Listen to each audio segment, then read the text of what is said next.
Kerala state retail ration dealers association Karunagappally taluk committee വാർഷിക പൊതുയോഗം ഫെബ്രുവരി 2 നടക്കും. സംസ്ഥാന പ്രസിഡന്റ് അടൂർ പ്രകാശ് എംപിക്ക് സ്വീകരണവും നൽകും.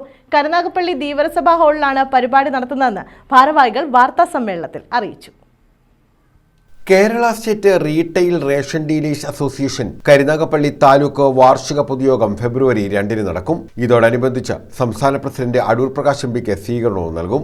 റേഷൻ ഡീലേഴ്സ് അസോസിയേഷൻ ഭാരവാഹികൾ കരുനാഗപ്പള്ളിയിൽ വാർത്താസമ്മേളനത്തിലാണ് ഇക്കാര്യം അറിയിച്ചത്. ഒരു രീതിയിൽ ഇത് മുന്നോട്ട് കൊണ്ടുപോകാൻ കഴിയും. സർക്കാരിനെ സംബന്ധിച്ചിടത്തോളം റേഷൻ വ്യാപാരികളോട് കടുത്ത അവഗണനയാണ്. നമ്മൾ എന്തു പറഞ്ഞാലും അതൊക്കെ പഴയ റേഷൻ വ്യാപാരികളുടെ നിലവാരത്തിലാണ് നമ്മൾ ഇപ്പോഴും കാണുന്നത്.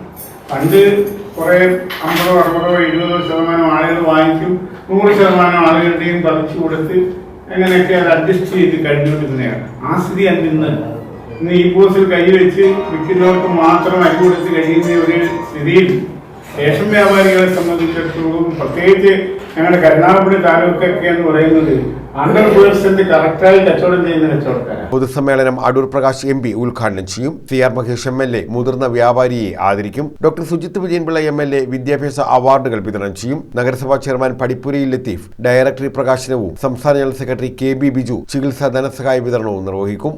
എല്ലാ കടയിലും അരിയുണ്ട്. അരി ഇല്ല എങ്കിൽ അടുത്ത കടയിൽ പോയി റേഷൻ കടക്കാരൻ അരി എടുത്തുകൊണ്ട് ഒന്ന് കൊടുക്കണമെന്നുള്ള എന്തായി പറയുന്നെന്ന് പോലും അദ്ദേഹത്തിന് തന്നെ അറിയാൻ വയ്യെന്ന് എനിക്ക് തോന്നുന്നു. ഞങ്ങൾ പോയി അവിടെ പോയി അടുത്ത റേഷൻ കടയിൽ പോയി ചാക്ക് ചുമന്നുകൊണ്ട് വരണമെന്ന് പറയുന്നത് ഈ രീതിയിലാണ് കാര്യങ്ങളൊക്കെ പോകുന്നത്.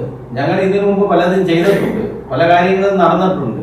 പക്ഷേ ഗവൺമെന്റുകൾ ഒരു കാരണവശാലും അംഗീകരിക്കത്തില്ല. വാർത്താ സമ്മേളനത്തിൽ സംസ്ഥാന വൈസ് പ്രസിഡന്റുമാരായ കളരിക്കൽ ജയപ്രകാശ്, നെട്ടയൻ രാമചന്ദ്രൻ, ബുല്ലമീൻ, സദാശിവൻ നായർ, സംസ്ഥാന സെക്രട്ടറിമാരായ M വേണുഗോപാലൻ, സിനികുമാർ എന്നിവർ പങ്കെടുത്തു.